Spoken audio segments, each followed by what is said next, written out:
Ladies and gentlemen, we have reached the final layer of this iceberg. If you've enjoyed this journey, please check out my other content, as quite frankly, it's of a much higher quality than this. But with all that said, thank you for watching, and let us delve deeper one final time.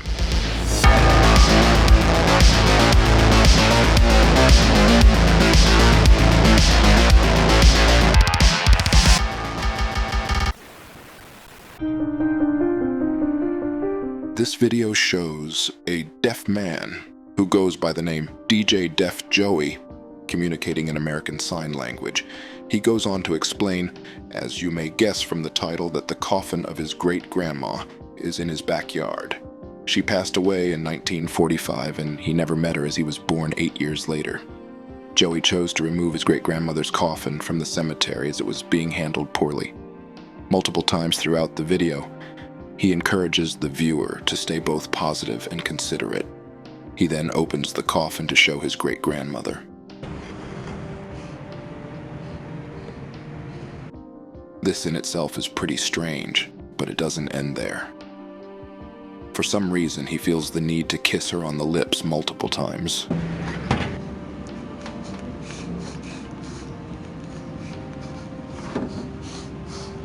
I'm honestly at a loss for words here.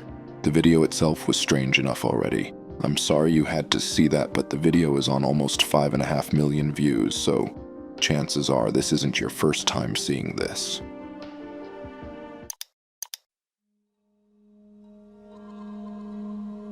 Real Tracks, Real Trains, Real Life is an informative shock video from the British Transport Police. The video goes on to show a series of incredibly close calls by trespassers over railway lines. The description reads, "Think it's fun to play on the railway," or "okay to take a shortcut along the tracks." Think again. This shocking real-life footage is a reality check.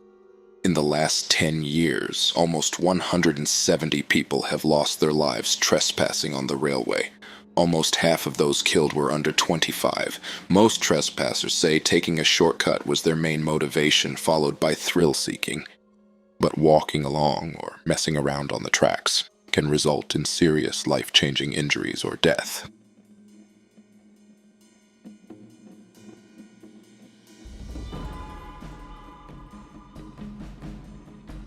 This one is dumb.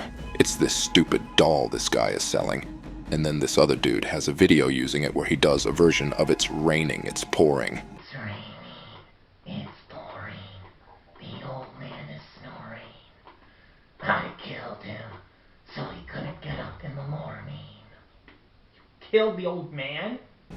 I don't know how this made it onto the list. Anyway, moving on. At first glance, this seems like some old guy singing the song "Pretty Woman" by Roy Orbison. I can't show much of the audio or the whole video will get claimed. But this video becomes creepy once the context is given. Mr. Bizzare is actually Edward Muscare. Edward Muscare is an American television presenter, actor, internet personality, and sex offender. Was born on September 27, 1932, in New York City. He later relocated to Florida in 1945. His career in the entertainment industry commenced in 1970. In 1986, he faced legal trouble, being arrested for sexual battery, leading to an 18-month prison sentence. In 2006, he established a YouTube account under the pseudonym Ederum, where he uploaded videos that gained moderate popularity. However, due to the terms of his probation related to his previous conviction, he was prohibited from having a computer. This restriction led to his arrest in 2009. And he received a 5-year prison sentence the following year. Edward Muscare passed away on January 8, 2012, while in prison following a battle with lung cancer. This video essentially led to his arrest, and there is something so unnerving about the Predator singing such a song. He was quoted as saying, "I would never sexually offend again, but we can't help but sin. We're all human beings."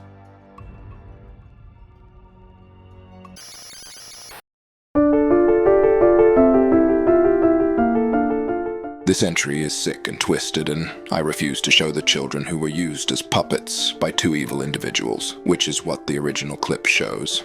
This is a true event where an innocent man had his children taken away because the children's mother and her new partner forced the children to say that their father abused them, and ran a satanic cult that killed babies.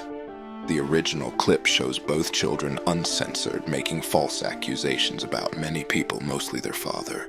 The father is still receiving death threats from people who don't know the truth.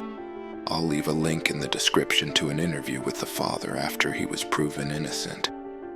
But I strongly suggest avoiding the original video, as these children are just victims in this, and the video will probably haunt them for as long as they live, despite it being completely out of their control.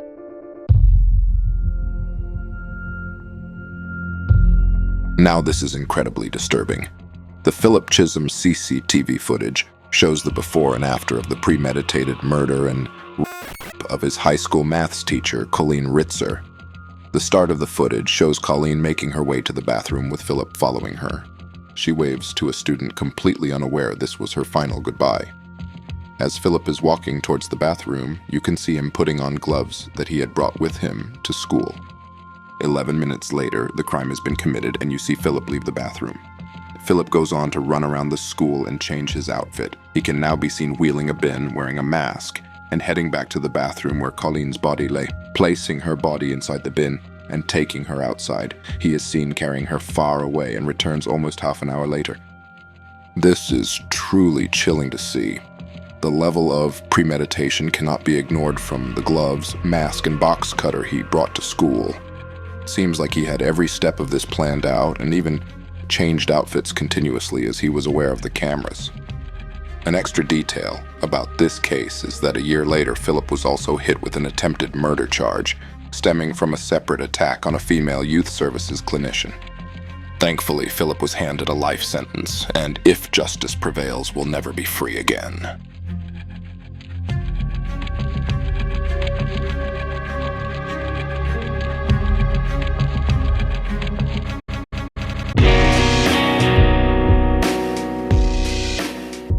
And that brings us to the end of this iceberg. Thank you again for watching. Please make sure to check out my other content if you haven't already. Let me know what your favorite entry was in the comments below now that we're at the end, and please subscribe and share. It makes a massive difference to my life. New video next week. But until next time, keep fearing the living. On the sidewalk, on the city, on the streets just